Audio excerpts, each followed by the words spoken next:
আমরা ভোট কেন্দ্রে যেতে পারি নাই। তিনি ভেবেছিলেন 48 সাল পর্যন্ত আমরা থাকবো ক্ষমতায়। করিম আম্মাবাদ। সম্মানিত রাজীবপুর সংগ্রামীবাসী এবং সাংবাদিক বন্ধুগণ, আসসালামু আলাইকুম ওয়া রাহমাতুল্লাহ। সংগ্রামী উপজেলাবাসী, আমি আমার বক্তৃতার শুরুতে বলতে চাই যে এই জগদ্দল পাথর 16টি বছর ক্ষমতার মসনদে বসে সকল প্রকার আলেম ওলামা তৌহিদি জনতার উপরে নিপীড়ন নির্যাতন করেছে।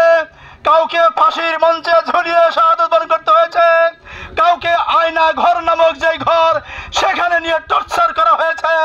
তারা বাক শক্তি তাদের রোধ হয়ে গেছে। সেই অপশক্তির হাত থেকে গত 5ই আগস্ট বাংলাদেশ দ্বিতীয়বারের জন্য স্বাধীনতা লাভ করেছে ছাত্র আন্দোলনের নেতৃত্বের মাধ্যমে। বিশেষ করে বলতে চাই, রংপুর আমাদের আবু সাইদ শাহাদাত বরণ করার মধ্য দিয়ে তার সাথে যত ছাত্ররা শাহাদাত বরণ করেছে, আমার বক্তৃতার শুরুতে সেই সমস্ত শাহাদাত ভাইদের আমরা জান্নাত, আল্লাহ তাআলার কাছে জান্নাত কামনা করছি, রূহের মাগফিরাত কামনা করছি। প্রিয় সংগ্রামী রাজীবপুর উপজেলাবাসী, আমরা 16টি বছর বাক শক্তি রোধ করা হয়েছিল। আমাদের গণ অধিকার, আমাদের ভোটাধিকারকে কেড়ে নেওয়া হয়েছিল। পর পর 3টি টার্ম আল্লামা সাইদি সাহেব বলেছেন, গাড়ির চাকা সব সময় নিচের দিকেই থাকে না, গাড়ির চাকা উপরে উঠে যায় এক সময়। আপনাদের সেই গাড়ির চাকা এখন উপরে উঠেছে, আমাদের গাড়ির চাকা এখন স্বাভাবিক গতিতে চলবে ইনশাআল্লাহ। এই রাজীবপুরে আপনারা প্রশাসনকে যেভাবে ব্যবহার করেছেন, প্রশাসনটা আমাদের রাজপথ দাঁড়াতে দেয় নাই। এখন কি হলো, প্রশাসন আমাদেরকে আশ্রয় প্রশ্রয় চাই, তারা আমাদের সহযোগিতা চায় প্রশাসন। আমরা আমাদের ছাত্র জনতা দিয়ে প্রশাসনকে 2-3 দিন পাহারা দিয়েছি। জেনে রাখবেন, প্রশাসনকে বলতে চাই, প্রশাসনকে বলতে চাই, আপনারা যাদেরকে এদিন শেল্টার দিয়েছেন, আপনারা আমাদের বের হলেই আপনাদেরকে সারাশি ভূমিকায় তারা কথা বলে, জুতা পায়ে দিতে 2 মিনিট দেরি হলেও আপনাদের যারা বকা দেয়, আপনারা তাদের পিছনে লড়েছেন এবং আপনারা তাদেরকে হত্যা করেছেন। আজকে তারাই আপনাদেরকে পাহারা দেয়। গত 5 তারিখে রাত্রে আপনারা বলেছিলেন আমরা স্বস্তি পাচ্ছি না, নিরাপত্তাহীনতায় ভুগতেছি।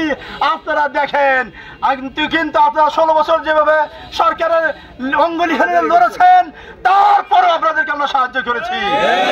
জেনে রাখবেন, আমাদের আদর্শ জেনে রাখবেন, আমাদের কাছে আপনারা নিরাপদ, আমি বাকশালীদের কাছে আপনারা নিরাপদ হবে না।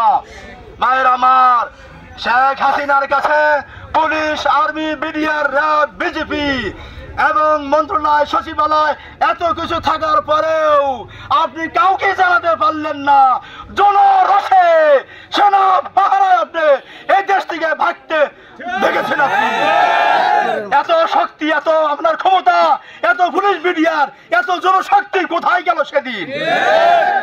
আমি ভাইদের বলতে চাই, আপনারা এমন আপনাদের দলীয় প্রধান মেনেছিলেন, এমন প্রধানমন্ত্রী বানিয়েছিলেন যে প্রধানমন্ত্রী আপনাদেরকে সাগরের মধ্যে ফেলে দিয়া পলায়ন করেছে। কিসের সেই নেত্রী? আমাদের 5 জন নেতৃবৃন্দ ফাঁসির কাস্টে ঝুলানো হয়েছে। ভাইয়ের আমার, কামরুজ্জামান ভাই বলেছিলেন, জেল কর্তৃপক্ষ এসে বলে আপনার সময় আর 3 ঘন্টা আছে, প্রস্তুতি নিন। উনি বলেছিলেন আমাকে 2 ঘন্টা সময় ঘুমোতে দিন, 2 ঘন্টা পরে জাগিয়ে দিবেন। ওরা আশ্চর্য কয় কি, যে মানুষটাকে 2-3 ঘন্টা পরে ফাঁসির মঞ্চে ঝুলানো হবে, সে কয় আমাকে 2 ঘন্টা ঘুম পেতে দিন। এই সময় ঘুম ধরার কথা বলেন, অথচ তিনি সত্যিই 2 ঘন্টা ঘুম পেরেছেন। ভাইয়ের আমার, নিজামী সাহেব 72 বছরের মানুষ, তিনি হেঁটে হেঁটে ফাঁসির মঞ্চে গেলেছেন, মনে হয় 25 বছর একজন যুবক। ওনাকে প্রশ্ন করা হয়েছিল, এই ফাঁসির মঞ্চে অনেক যুবকদেরকে যখন নিয়ে আসি তারা ঢলে পড়ে যায়, এদিক ওদিক কাজ হয়ে যায়, কিন্তু আপনি এইভাবে হাঁটছেন, মনে হয় বীর বাহাদুর আপনি। উনি বলেছিলেন যে এই শাহাদাতের মৃত্যুর জন্য সারা জীবন কামনা করেছি, আজকে ফাঁসির পর দিয়ে আল্লাহ তাআলা আমাকে জান্নাতে দেওয়ার সুযোগ করে পিছপা হতে রাজি নয়। এইগুলাই হলো নেতা ভাইয়ের আমার, যারা জীবন দেয়, জনগণকে বিপদের মধ্যে সাহায্য করে। আমাদের আমির জামাতও বলেছেন, তিনি বলেছেন আমরা এই দেশকে ইসলামী মূল্যবোধের ভিত্তিতে শাসন করতে চাই।